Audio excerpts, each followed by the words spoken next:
It's time to get unmasked. Please welcome your host, Pamela Elaine Nichols and Cheryl A.S. Haley.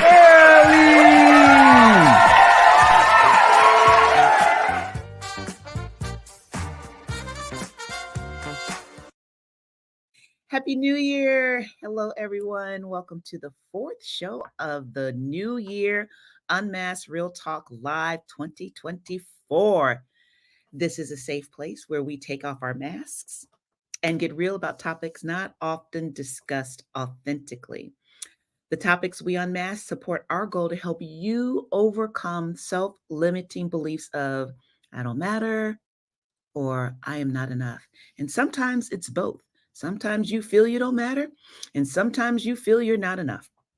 Our topic today is grief's journey, navigating loss, finding healing. Our raffle today, Grief Speaks, the unspoken words only tears can hear, journaling for healing and well-being. If you are new to our show, please put in the chat so we can welcome you. If someone invited you, tell us who that person is so that we can personally thank them for sharing the love of the show. Today, we have a strong topic.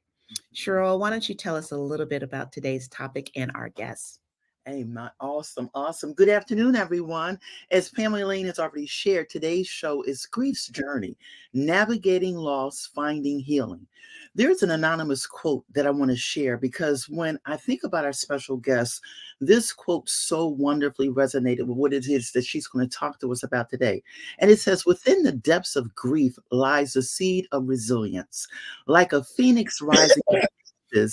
Turning our pain into purpose illuminates the path to healing. In sharing our stories, we navigate our journey and become beacons of strength, guiding others through the transformative landscape of grief.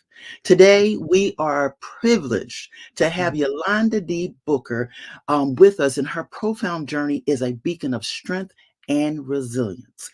With over 2 decades of marriage, a rich educational background, and a compelling story of turning grief into empowerment, Yolanda is not only an author, but also a certified life coach and pre-licensed mental health therapist.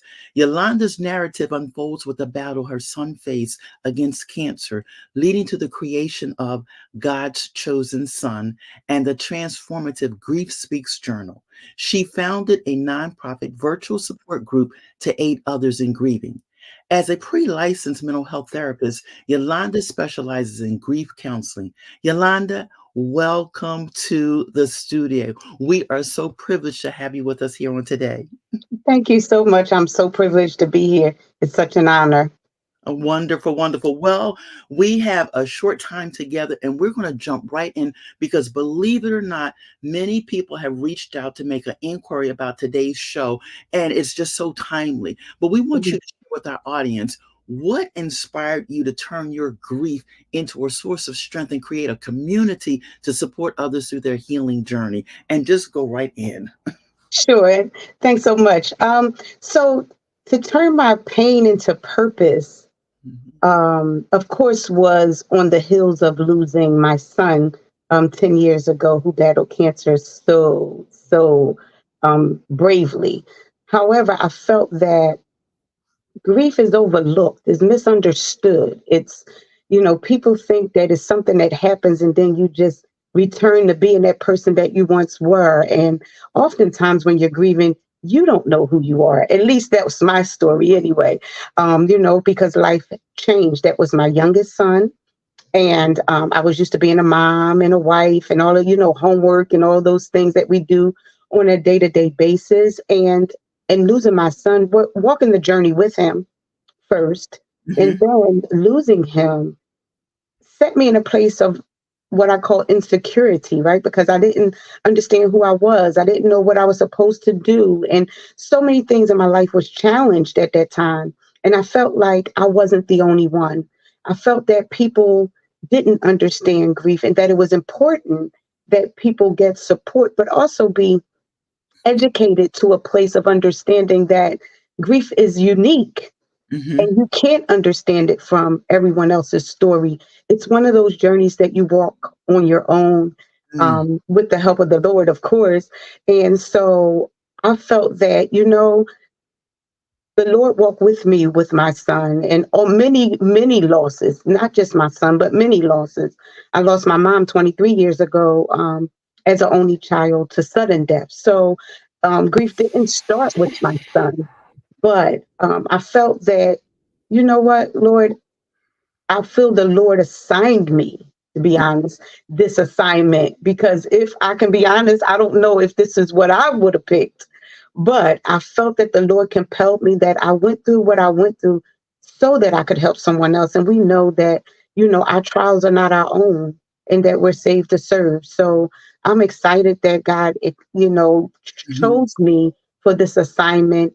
And, journaling was my gateway Mhm. when my son was sick. So the day my son was diagnosed with cancer, I went to the gift shop and bought a journal, and I journaled his entire journey for 6 years. And that's when I turned it into a book called God's Chosen Son. And Mhm. from that book, because I'm a journaler and I know that journaling works and I use it in my therapeutic room as well, I wrote the Grief Speaks journal. Mhm. And using that journal and just working with people who are hurting, and oftentimes people who, grief is vulnerable, and it's hard for us to be vulnerable. So I felt the journal would allow people that wanted to do it by themselves to be able to do it. And then we birthed Grief Speaks nonprofit Mhm. so that we could do it as a community. Yeah. I so appreciate what you've shared thus far. And one of the things as a journaler as well, there's power in the pen. And sometimes journaling allows you to write what you can't always put into words or express. But the fact Absolutely. of what you just said about grief, there was a bout of emotion that just came up as you were sharing, because I thought about some losses that I experienced. And something that you said is so true. You can't explain it, and you just can't explain it. It's something that you have to go through, and it's different for each person. And it's like, wow, what you said, that God turned your pain into purpose. I commend you for following the leading of the Holy Spirit, because it is so necessary in the times that we go through, because grief is a process. And Mhm. I've often heard people say, well, you should be over this by now. Nobody could speak to where a person's at and how they're handling that. How would you speak to a person who says, well, you experienced that loss, you should be over and done, you should just move on and continue? How would you respond to that? Because people are made to feel guilty when they're grieving. Well, one of the things that I teach in Grief Speaks is that you have to own your feelings, and communication is everything when you're grieving. Because I want to preface, people don't say these things, I want to believe, to hurt you or to make you feel bad. But when you're hurting, the people who love you are hurting as well. And all they want to see is you feel better. And so they try to rush you along because I don't like the way you're looking. I don't like the way you're acting.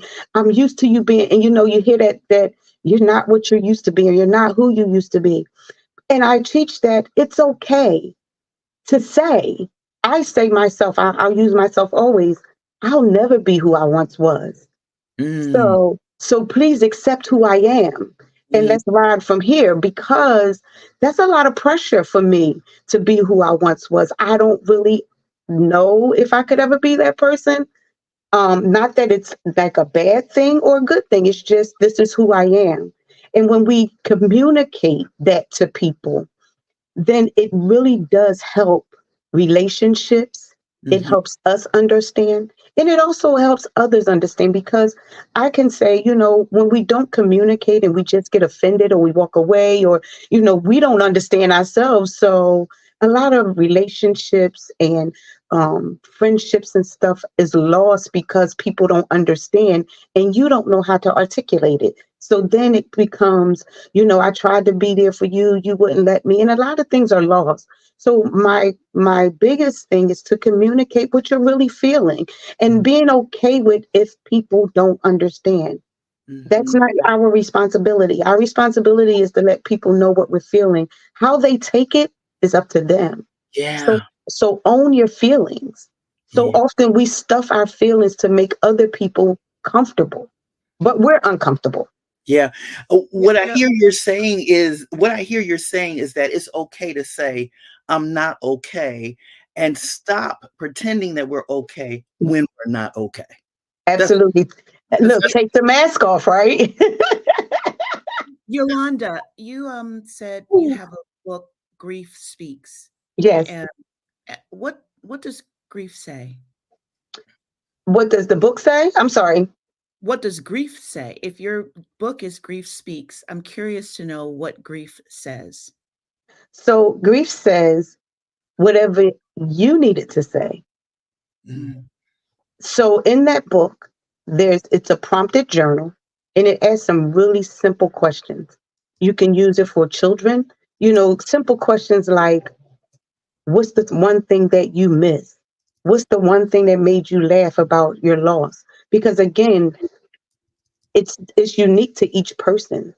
So I can only say what grief says for me, and you can only say what it says for you. And we may have some commonalities, but even if we don't, it doesn't make either of us wrong or right. Yeah, that's really powerful. You said when did you laugh?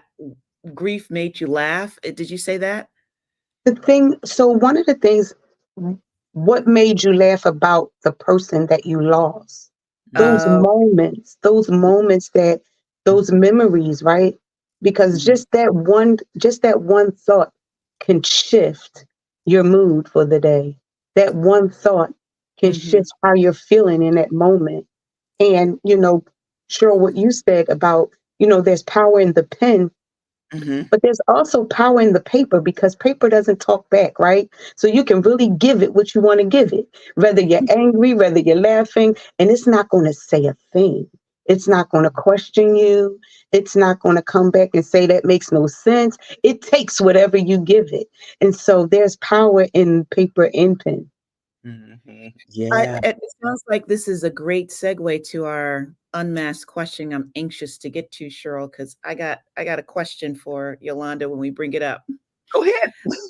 Yeah, yeah. So our unmasked question for you, Yolanda, is what happens inside a person when they do not grieve? Okay, so what usually happens and what we find the most is grief hurts. So people suppress it, right? What we call avoidance. So we avoid it with all costs because it hurts. And I Mm, often say, like, anything that I do for grief, people want to be there, but it's never a sold out show because we have to face our pain. And that's difficult. And so what happens in a person is that we try to bury it so deep down so that we don't have to face it. But mm, please understand that anything that you suppress will come up again. So when we don't face it, we face dealing with it over and again, even though but we will deal with it. When we suppress it, we deal with it from a different perspective when it comes up. One of the analogies I use all the time is that when you stuff anything, we're like a leaky faucet, a cup under a leaky faucet, drop by drop it mm, will fill up again. And when it fills up again, what happens? We overflow. That's when we are emotionally imbalanced. That's when we can't pull ourselves together. That's when we feel like we're crazy. And all of those things that we hear because now we're overflowing. The body and the mind can only hold the capacity but so much. So at yeah. some point, it's going to overflow. But if we face it and face it head on, right? Very vulnerable, very upfront in our face, then those are the moments that get us to the next moment because it probably will be a next moment, but you won't face it in the same way. You won't face it with defeat. You won't face it where you really get to a point that you're like, okay, I'm feeling up. Like you actually get to recognize and expect, so you're not blindsided. Oh, I'm filling up again, right? And I can let this out so we dump the cup and we come back and we wait and Mm, we work through life and it'll fill up again.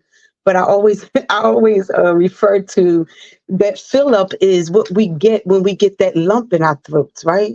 yes. When you get that lump and you can't swallow it and you can't spit it out, you don't know what to do with it. But if Yeah. you face it, then okay, I faced it today.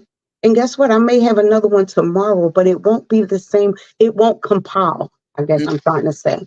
When Mhm. we so what happens inside of us is that we live with this dark space that just keeps showing up. Yeah. And we can't heal because it keeps showing up and it's showing up as darkness. But if we face it, we have a way of like turning the blind and letting a little light in each time. Mhm. Where prayerfully, we're doing the work. When we go, as we go through these things, we're able to see a little more light each time. And Yeah. then what's inside of us is still there, but it's not so dark. Yeah. You know, Yolanda, I'm so glad that Pam asked our unmasked question and your response. And it made me think of how often we use the term people bleeding on people. Hmm. Never associated a person who could be suppressing grief. Mm. And that could be something that will cause them, because you talked about the analogy of like they just start to leak or they bleed, and grief could be the root of it, like unresolved, or that right there.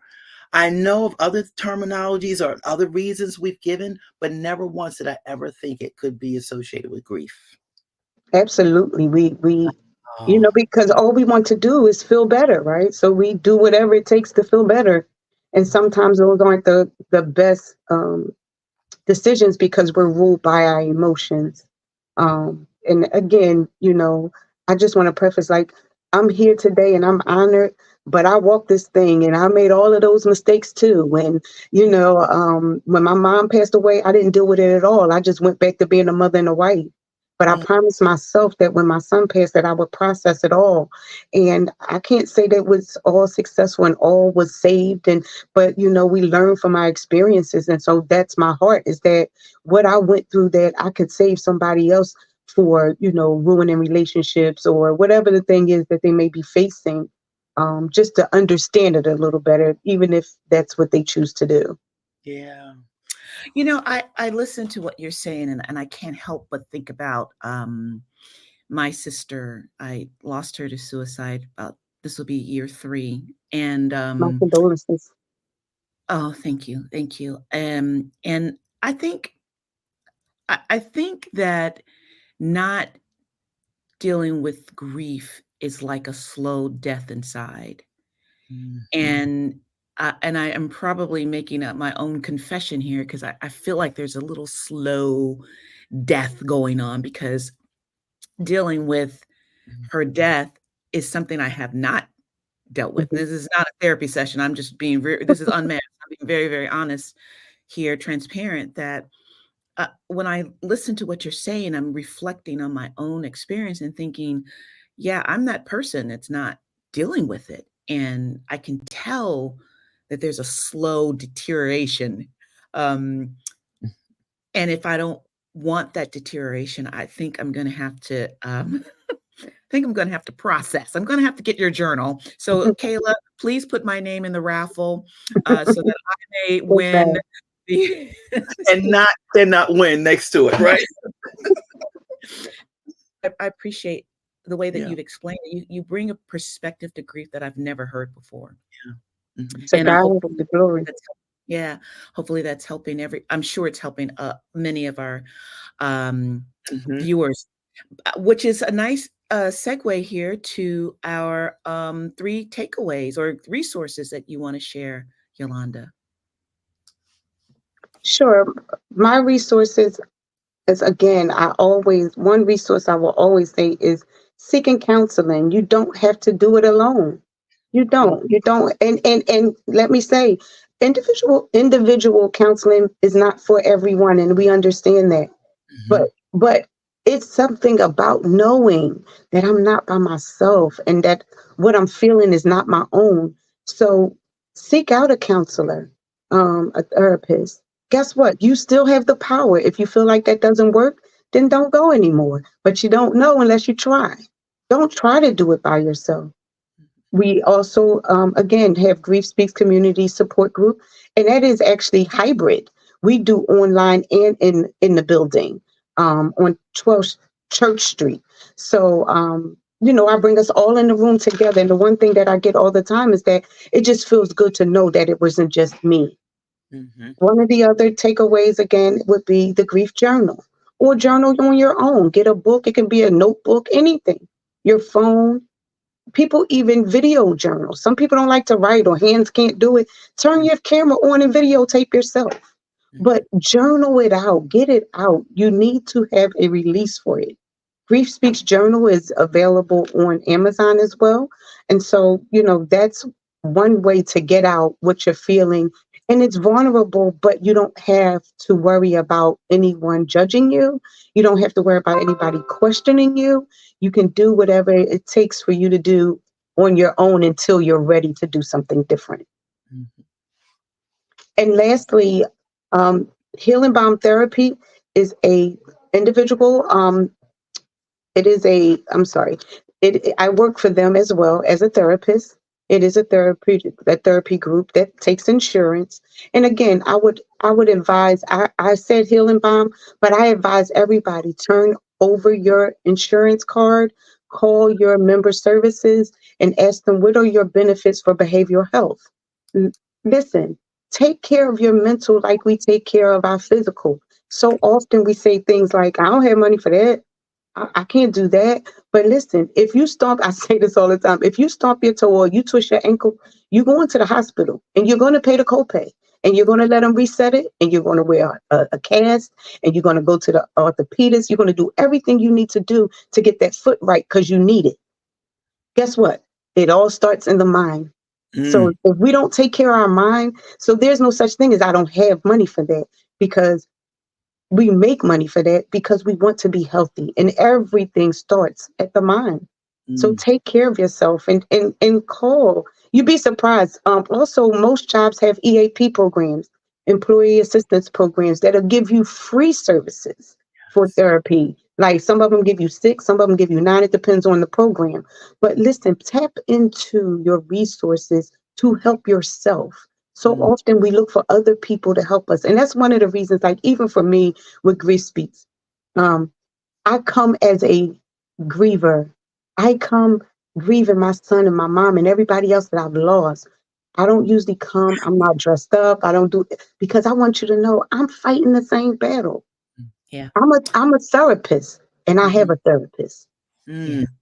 Thank you. because Thank you. I need to be able to process my own outside of the clients that I have, right? So Yeah. please just in 2024, invest in yourself. Invest in your mind like we invest in so many other things. And I'm guilty. I got the bags, the clothes, to everything. But I had to make up my mind that when everything else was gone, my mind is still with me and I need it. So I had Mm. to depend on the Lord and I had to depend on the people that God has designed to help us. So please don't try to do it by yourself. It's not Yeah, necessary. that is such good words of advice for everyone who's listening. And unfortunately, we are running out of time. We could talk to you even longer about this because there's so many more questions I have. I'm thinking, sure, we might want to do a part 2. If We might it's need to come available, we back. would love to. Mhm. Yeah, because I would love to. we just touched the surface. I mean, you went deep, but we just touched the Yeah. surface. I know a lot of people have a lot of questions too. Mhm. So let's go into the raffle because I think this is important. Kayla, why don't you hit the raffle thing, spin for us, and see who gets these wonderful gifts.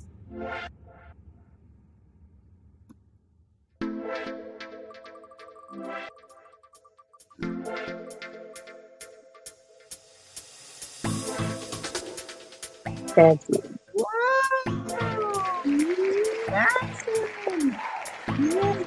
All right. So what we'll need to do is get Jaslyn's address and send it to you so that you can provide her with the wonderful raffle gift. Congratulations, Jaslyn. Congratulations. Congratulations, Jazz. Yay!